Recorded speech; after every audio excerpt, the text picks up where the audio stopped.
A pleasant day, hi, hello mga mare. Gusto po kayong lahat. Naway every one of us are safe and have a good health. Here I am again doing a chores at home. Sana'y samahan niyo pa rin ako for my today's ganap. Yeah, it's me again, ang inyong lingkod, Kumaring Lucibian Mini Vlog.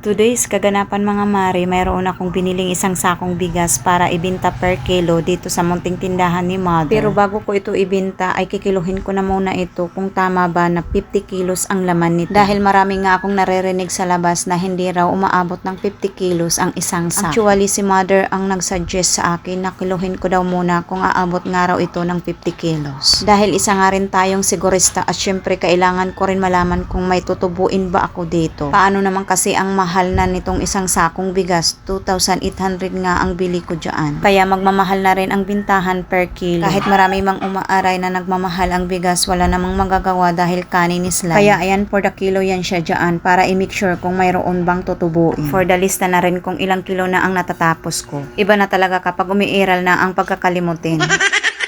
Isang sign na tumatanda na talaga ang kumari ninyo. 2 kilos nga ang ginagawa ko kapag itinitimbang ko ito. At ayan, ang last ay umabot pa ng 5 kilos. So, buti na lang mga mari, umabot ito ng 50 kilos. Mayroon na rin akong tutubuin kahit maliit lang ito. At ang tubo ko niyan mga mari na pupunta sa pambaon ng anak ko tuwing weekdays. For me, okay naman sa akin na hindi ko naiipon ang tubo. Ang importante, buo pa rin ang kapital.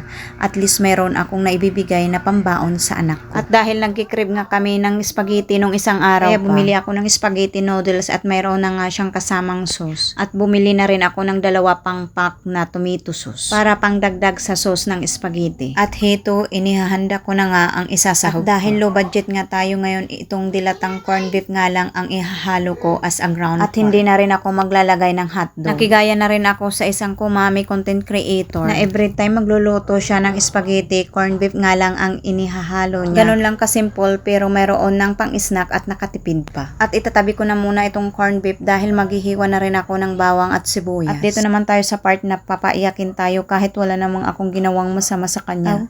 Char lang. At ayan, nagbabalat na nga ako dyan ng sibuyas at tayo ay mapapasabak sa iya. Char. Dahil alam naman natin kahit hindi naman tayo inaano. Uy, hugot yarn. Ng sibuyas, napapaiyak pa rin tayo dahil mahapdi nga ito sa mata. Sabay sisipunin na rin. Iba ka talaga sibuyas kahit wala namang dapat ikaiyak pero basta ikaw na ang binabalatan, pinapaiyak mo na ang nagbabalat sa'yo. Buti pa si Bawang kahit anong pitpit sa kanya, hindi siya nagpapaiyak. Char lang. Pero syempre, I appreciate those vegetable dahil nagbibigay ito ng panlasa sa mga nilulutong ulam. At nagbibigay na rin ito ng good benefit sa ating kalusugan. At wag lang susobra. At ayan, pagpipinupinuhin ko lang ang paghiwa sa bawang. O siya mga mari, dahil tapos na nga ako magdrama, maghiwa-hiwa ng mga sangkap for spaghetti. Lilinisan ko na muna dito para naman hindi makalat habang nagluluto ang kumari ninyo.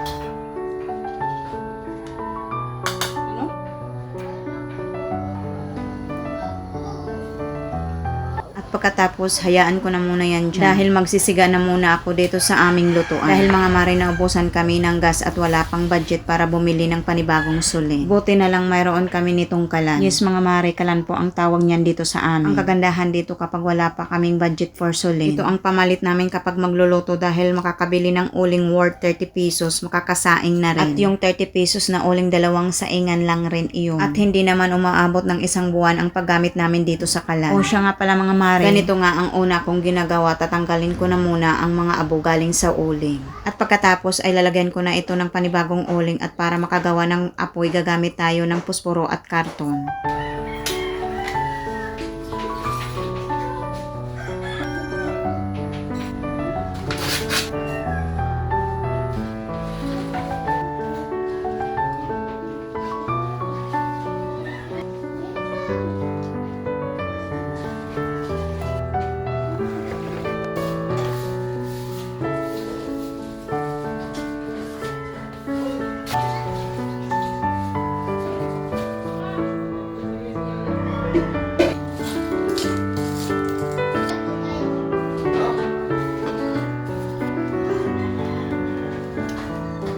Dahil nagkaroon na nga ng apoy ang uling, kaya dadagdagan ko pa ito. Uunahin ko na muna ang pagsalang sa pakukuluan kong tubig para sa spaghetti noodles. 1 kilo nga itong spaghetti noodles, sabi ko nga dyan, parang marami ata itong lulutuin ko. At mayroon agad nag-react, which is yung pamangkin ko, na ang sabi niya is mauubos yan, tita. Kaya nilahat ko na lang. Siya nga pala mga mare, nilagyan ko na rin yan ng asin at mantika bago ko ilagay ang noodles. In fairness, medyo okay naman ang paglagay ko ng noodles sa kaserola. Happy yarn. At papakuluan ko lang itong noodles hanggang lumambot. Pero hindi naman yung latang-lata ang pagkaluto ng noodles dahil hindi ko rin naman yung gusto. Fast forward tayo mga mare. After so many years. Wow, years talaga.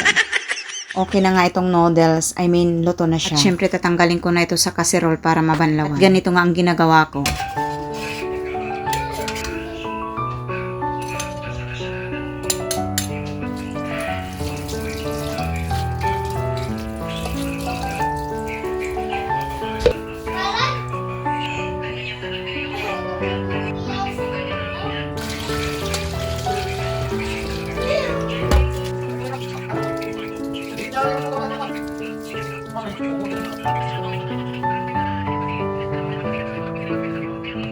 At dahil okay na nga ang noodles at isusunod na rin itong sauce. Mga mare, take note, hindi po ako magaling magluto at may kanya-kanya naman tayong way sa pagluluto. Kaya watch na lang kayo. Char. Anyway mga mare, pwede naman kayo mag-comment kung ano ang maisasuggest nyo. And I will appreciate that dahil para rin may matutunan ang kumare ninyo. Dahil sobrang mainit na nga ang kaserola, inuna ko na muna ang sibuyas bago ang bawang. Dahil tsak masusunog kagad ang bawang kapag inuna ko ito sa paggisa. Isusunod na rin ang corned beef. At ayan, for the halokay nga lang tayo dyan sa ating mga sangkap.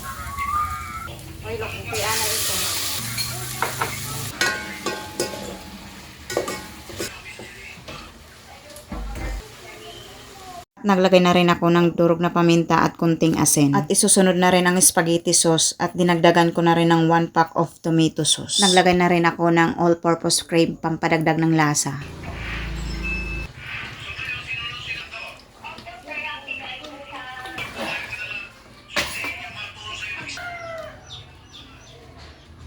Purado.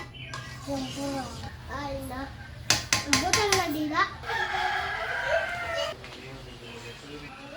At dahil pasado na nga ito sa panlasa, so okay na nga ito, ready na para pagsaluhan for merienda. At for the tikim na nga dyan, ang kumarin ninyo kung okay na ba ang lasa. At syempre, ihahalo ko na muna ito sa noodles bago ilapag sa mesa. At dahil nakaabang na nga ang mga pamangkin ko, kaya binibilisan na natin ng kaunti. Lalo nang itong maliit na nasa tabi ko, takam na takam. Yung anak ko naman wala dito na sa lakwatsa, naglalaro siguro ng basketball ng mga kaibigan niya. Happy na yarn ang pamangkin ko dahil kakain na raw. Tara mga mare, merienda po tayo. Hanggang dito na lang tayo mga mare. See you until to my next vlog. Pagkatapos nito, mag-upload na rin kagad ang kumare ninyo. Thank you God for carrying me through all the difficult times and never leaving me. Thank you for blessings me more than I deserve. Amen. Damo nga salamat mga mare.